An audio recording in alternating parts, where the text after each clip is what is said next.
Hey everyone, today I wanted to give you my hands-on thoughts of the Fuji XE-1 and the 18-55 zoom lens, which I've been traveling around North America, Canada and Cuba for the past 5 weeks with. It's rare to get to a review camera for such a long period, so I want to share with you my thoughts.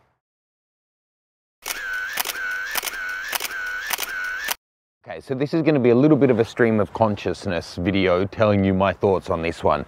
First of all, I personally really like the styling. Styling is one of those things, or obviously I can't really review it for you, it's going to come down to personal preference.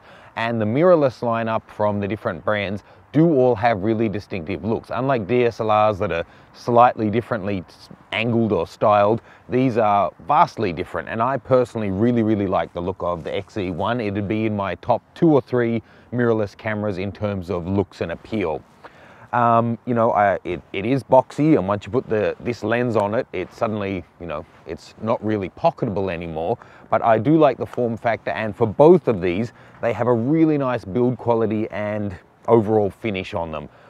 You know, in terms of what they're asking price-wise, they certainly live up to it in terms of their build and overall aesthetic, and more importantly, their performance.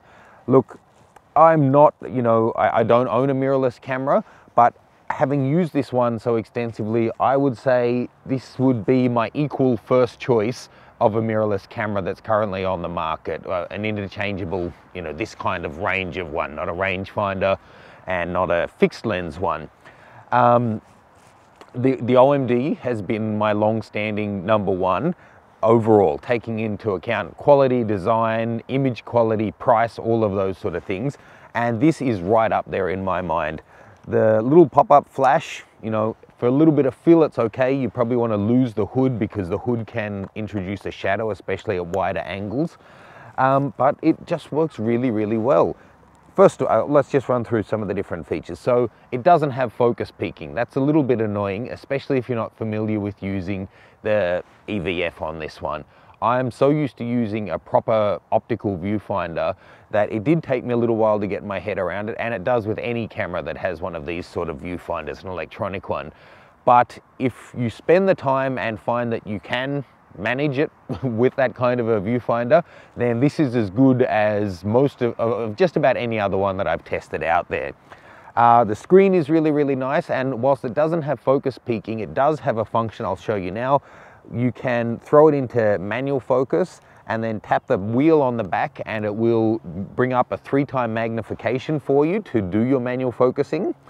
And then if you, I think you can adjust it, yeah, to go into 10-time.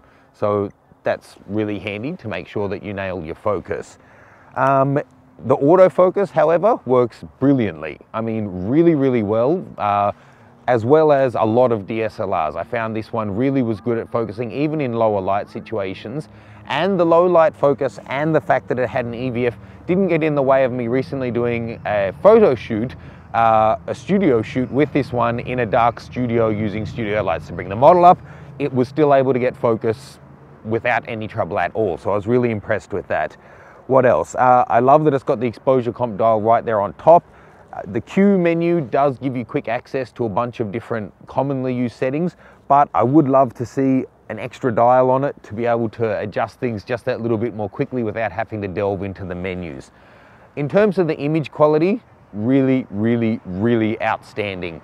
I reckon this is as good or better than the X Pro 1 that I tested a while back. Just outstanding. If that's the thing that's holding you back on, is the image quality going to be up there? This combo is, I would say, as good as just about any DSLR of a similar price that you can get with a good lens like this. This is a 2.8 to f4 lens. Fuji make great lenses. They've got a long enough history that I don't need to justify that. They do make great lenses, and this performs really well. I didn't see much in the way of aberrations. Of course, you do get some distortion at the wide end.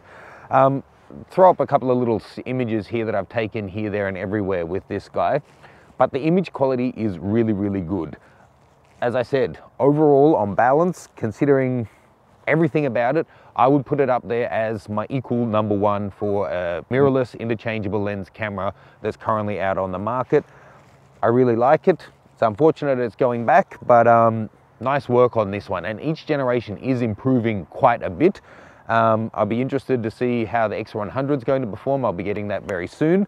But yeah, check it out. Definitely have a little play with the EVF, see if it's something that you can live with. There are other options out there. If you insist on having an optical viewfinder, you will have some parallax error. But yeah, this one, I give it a thumbs up. Leave me any questions or comments. Let me know what you think of the styling on this one. If you own one, or if you own another one that you think should be right up there on people's list who are looking to buy one. Love to hear all of that stuff. Please do click to like and subscribe. Check out the links in the caption below so you can check out my other channels as well. And at the end, there'll be a QR code so you can find the Google+, Facebook, all of those kind of social media things. Thanks, and I'll see you soon.